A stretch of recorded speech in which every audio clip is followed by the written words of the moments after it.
Hi YouTube, welcome to my channel. I'm a writer, have been since I was 7 or 8 years old. Had big dreams of one day being a world-renowned published author. Think Stephen King, but with fewer nightmares, a permanent tan, and boobs. Anyway, in case it wasn't obvious, I let a lot of life get between my dreams and my actions. So for several years, it was just me and my journals. But then, early 2008, I decided I wanted to be a published author. I tried going the conventional route, sending out query letters and collecting rejection slips, but that quickly got old, and I decided to learn how to self-publish a book. Each of the first 4 books I wrote and released were all done from first word to first sale of the physical book in less than 9 months. And while I believe the writing was tight, as in each had a solid plot, nice character development, the production itself was lacking. I rushed through key steps, as I am wont to do in so many areas of my life. I was haphazard in my marketing efforts and got way too distracted by how other independent authors I came across were doing their thing. Now, side note on the marketing side. So, the first book I ever produced was a collection of erotic bits and pieces. To promote said writing, I did a couple of live readings at bachelor parties in lingerie.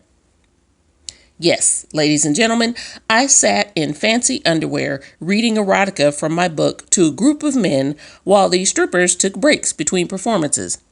Now, I'm not a prude by any stretch of the imagination, but those experiences, yeah, put me off writing erotica altogether. So, yeah, it's been 6 years since I last wrote and released a book. Thanks to all the alone time Miss Rona has provided me these past 5 months, I've realized my writing slump was me allowing my inner children to throw one hell of a pity party. My inner 7-year-old packed up her storytelling and went home because the first 5 books hadn't netted us any type of fortune or recognition. She did not want to share her toys anymore with people who did not acknowledge her obvious genius. My inner 15-year-old figured since nobody liked us anyway, any type of promotion or marketing was just going to get us teased and bullied. We had no chance of being part of the in crowd, so why bother? She convinced my confidence to start skipping school, so to speak, and the next thing you know, I'm avoiding any event that might introduce me to potential book buyers. Even events where I could be fully clothed were out of the question. After a year or so on my creative hiatus? Yeah, we'll go with hiatus. About a year or so in, my inner 21-year-old, yes, I know, I've got a lot of goobers in my head. Anyway, my inner 21-year-old analyzed the situation, and in her infinite wisdom, and I'm saying that with a hint of sarcasm, she figured that what I needed to do was learn how to run a business, because obviously that's why I hadn't sold enough books or made enough money to quit my day job and earn a living as a novelist. So here we are, 5 years, a little over $3,000 later, and I'm still not where my 7, 15, and 21-year-olds want me to be. But okay, back to Miss Rona and my shelter-in-place free time revelation that the kids have been running my creative household this whole time. Obviously, I've indulged them for way too long, and it's time to assert myself as the adult. Ooh, wait a minute. Nope, that's the wrong word. There will be no adulting when it comes to my writing, thank you very much.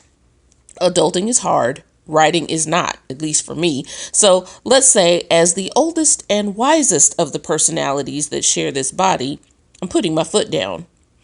There are now family meetings where each one of the youngins gets to share her thoughts, fears, and goals.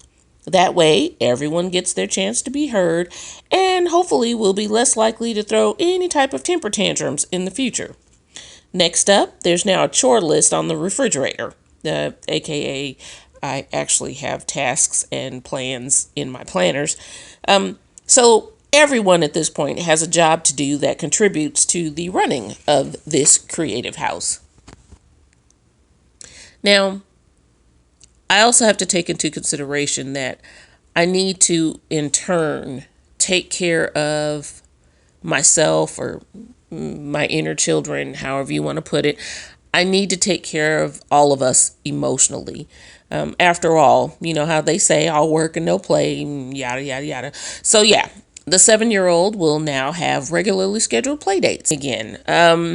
They're going to be, I don't know, shopping sprees, maybe some major group hangouts, movies for the 15-year-old. And what do 15-year-olds like these days? It's been so long since I've been around one, who knows? But we'll find something fun for her to do. And I'm working to build a social life for the 21-year-old.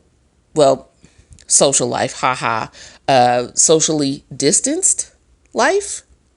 Yeah, we'll figure all that out. But, you know, the 21-year-old was quite the party hound, and this quarantine has been hard on her. So, as it stands, altogether, it's going to be give and take. I'm hoping, well, I know my 7-year-old's going to bring back the creativity. My 15-year-old's going to start writing. And then the 21-year-old is going to figure out how to better manage our promotions and the business side of things, so to speak. So with all that situated, though, it is time to get some writing done. Hopefully you'll hit that subscribe button, you'll ring the notification bell, and you'll come back to join me and my 7-year-old as we work on my next novel. I'll be sharing writing prompts, and we'll maybe do some live writing sprints and talk back and forth about basic tips on how to write a good story along the way. So specifically, if you're interested in actually writing your next or your first novel, this would be a good time to join me. So again, as always, thank you for stopping by. I'll chat with you in the next video. Bye.